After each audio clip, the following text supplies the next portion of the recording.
চলো আজকে তো ইস্কন মন্দিরে গিয়েছিলাম, তাই তোমাদেরকে দেখাচ্ছি। ভীষণ ভালো লাগলো ইস্কন মন্দিরে এসে, তোমাদেরকে একটু ঘুরে দেখাই। আমিও আজকে প্রথম আসছি, তাই আজকে আমার এক গুরু বোনের নাতিনের অন্নপ্রাশন ছিল, আমাদের নিমন্ত্রণ ছিল। আমরা অনেক গুরু বোনরা গেছি, তাই এখানে গিয়ে দেখলাম ভীষণ সুন্দর গান কীর্তন হচ্ছে, এত মনটা একদম ভরে গেল গান কীর্তন শুনে। তাই তোমাদেরকে ভাবলাম যে না একটু ভিডিও করে আনি, তোমাদেরকে একটু দেখাই, তোমরাও দেখো, কেমন তোমাদেরও ভালো লাগবে।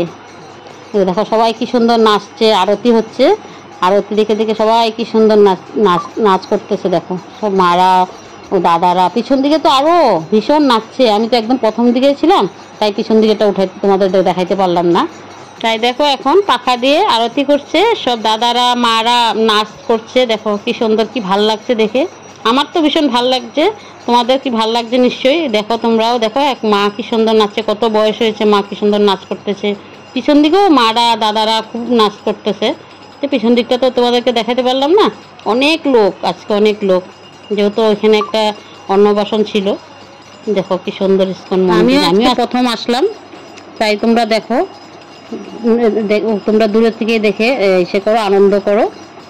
আর আমার তো ভীষণ ভালো লাগলো, আশা করি তোমাদেরও ভালো লাগবে। যদি তোমাদের আমার চ্যানেলে আমার এটা দেখে ভিডিওটা ভালো লেগেছে, তাহলে লাইক করবে। আর দূরের থেকেই তোমরা এখান থেকে ঠাকুরকে প্রণাম করো।